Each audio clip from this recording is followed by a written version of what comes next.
everyone, welcome back to Success Academy's YouTube channel. നമ്മൾ ഇന്ന് discuss ചെയ്യാൻ പോകുന്നത് പൊളിറ്റിയിലെ ഇമ്പോർട്ടൻറ്റ് ക്വസ്റ്റ്യൻസ് ആണ്. അപ്പോൾ നമുക്ക് ഓരോ ക്വസ്റ്റ്യൻ ആയിട്ട് നോക്കാം. നമ്മുടെ ഫസ്റ്റ് ക്വസ്റ്റ്യൻ ഇതാണ്. The Supreme Court of India passed a judgment in dash in which it declared the practice of triple talaq as unconstitutional and the practice of the same is void.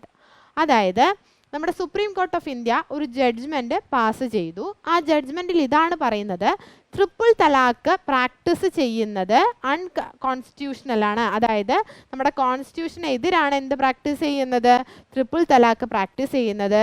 അതുപോലെ തന്നെ ഈ practice എന്താണ്, invalid ആണ്, അല്ലേ, valued അല്ല എന്നും പറഞ്ഞത് ഏത് വർഷത്തെ സുപ്രീം കോടതി പാസ്സാക്കിയ ജഡ്ജ്മെൻ്റ് ആണ് എന്നാണ് ക്വസ്റ്റ്യൻ.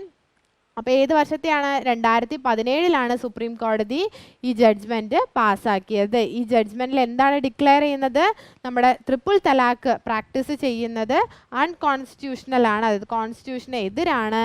അതുപോലെ തന്നെ ഈ പ്രാക്ടീസ് എന്താണ്, ഇൻവാലിഡ് ആണ്. ഈ രണ്ട് കാര്യങ്ങളുമാണ് 2017 സുപ്രീം കോടതി ജഡ്ജ്മെൻറ്റ് വഴി എന്ത് ചെയ്തത്, പാസ്സാക്കിയത്.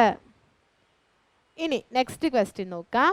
The method of election of the president in the Indian constitution has been borrowed from the dash constitution. അതായത് നമ്മുടെ പ്രസിഡന്റിൻ്റെ മെത്തേഡ് ഓഫ് ഇലക്ഷൻ നമ്മൾ ഏത് രാജ്യത്തെ കോൺസ്റ്റിറ്റ്യൂഷനിൽ നിന്ന് ബോറോ ചെയ്തതാണ് എന്നാണ് ക്വസ്റ്റ്യൻ. അപ്പോൾ നമ്മുടെ the method of election of the president is borrowed from Ireland constitution. അയർലാൻഡിലെ കോൺസ്റ്റിറ്റ്യൂഷനിൽ നിന്ന് അല്ലെങ്കിൽ ഐറിഷ് കോൺസ്റ്റിറ്റ്യൂഷനിൽ നിന്ന് നമ്മൾ ബോറോ ചെയ്തതാണ് എന്ത്, method of election of the president. ഇനി നെക്സ്റ്റ് ക്വസ്റ്റ്യൻ നോക്കാം. Which of the articles of the Constitution of India deals with the state executive? State എക്സിക്യൂട്ടീവുമായിട്ട് ഡീല് ചെയ്യുന്ന ആർട്ടിക്കിൾസ് ഏതൊക്കെയാണ് നമ്മുടെ കോൺസ്റ്റിറ്റ്യൂഷനിൽ എന്നാണ് ക്വസ്റ്റ്യൻ. അപ്പോൾ ഏതൊക്കെയാണ്, ആർട്ടിക്കിൾസ് 153 തൊട്ട് 164 വരെയുള്ളത് എന്തുമായി ഡീൽ ചെയ്യുന്നതാണ്, സ്റ്റേറ്റ് എക്സിക്യൂട്ടീവുമായിട്ട് ഡീല് ചെയ്യുന്നതാണ്. ഇനി നെക്സ്റ്റ് ക്വസ്റ്റ്യൻ ഇതാണ്. The upper house of a state legislature is known as dash.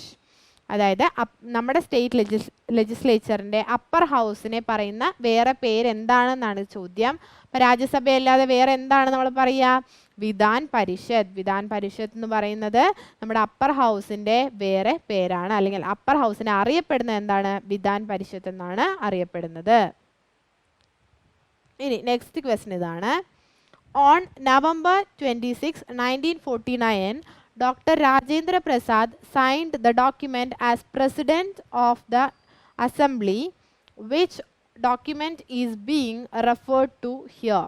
അതായത് November 26, 1949 നമ്മുടെ പ്രസിഡന്റ് ആയിരുന്ന ഡോക്ടർ രാജേന്ദ്ര പ്രസാദ് ഒരു ഡോക്യുമെൻ്റ് സൈൻ ചെയ്തു. ആ ഡോക്യുമെൻ്റ് എന്താണെന്നാണ് ചോദ്യം.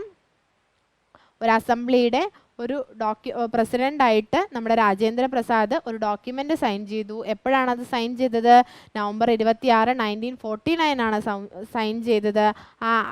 ആ ഡോക്യുമെൻ്റ് ഏതാണ് എന്നാണ് നമ്മുടെ ക്വസ്റ്റ്യൻ. ആ ഡോക്യുമെൻ്റ് ഏതാണ്, ദ കോൺസ്റ്റിറ്റ്യൂഷൻ ഓഫ് ഇന്ത്യ ആണ്. ദ കോൺസ്റ്റിറ്റ്യൂഷൻ ഓഫ് ഇന്ത്യ ആണ് അദ്ദേഹം സൈൻ ചെയ്തത്. ഇനി നമ്മുടെ നെക്സ്റ്റ് ക്വസ്റ്റ്യൻ ഇതാണ്. In India Inter religion marriages are performed under this act.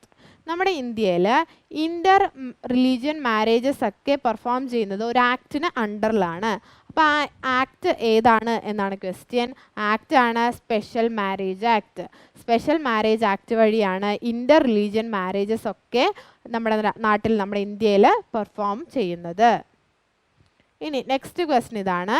Articles dash in part 6 of the constitution deals with the organisation, composition, duration, officers, procedures, privileges, powers and so on of the state legislature. നമ്മുടെ state ലെജിസ്ലേച്ചറിൻ്റെ എന്തൊക്കെയാണ് deal ചെയ്യുന്നത്, organisation, composition, duration, officers, procedures, privileges, ഇതൊക്കെ deal ചെയ്യുന്ന articles ഏതൊക്കെയാണെന്നാണ് question. Articles ഒക്കെ വരുന്നത് part 6 അപ്പോൾ articles ഏതൊക്കെയാണ്, 168 തൊട്ട് 212 വരെയാണ്. 168 തൊട്ട് 212 വരെയാണ് ആർട്ടിക്കിൾസ്. ആ ആർട്ടിക്കിൾസ് ഡീൽ ചെയ്യുന്നത് എന്തൊക്കെയാണ്? Organisation, composition, duration, officers, procedures, privileges, ഇതൊക്കെയാണ് ഡീൽ ചെയ്യുന്നത്. Of what? Of state legislature. ഇനി നമ്മുടെ നെക്സ്റ്റ് ക്വസ്റ്റ്യൻ ഇതാണ്. Respecting the national anthem and national flag is dash. നമ്മുടെ നാഷണൽ ആനന്തം അതുപോലെ തന്നെ നാഷണൽ ഫ്ലാഗ് ഒക്കെ റെസ്പെക്ട് ചെയ്യുന്നത് നമ്മുടെ എന്താണ്? ഇതൊക്കെ നമ്മുടെ ഫണ്ടമെൻ്റൽ ഡ്യൂട്ടിയാണ്.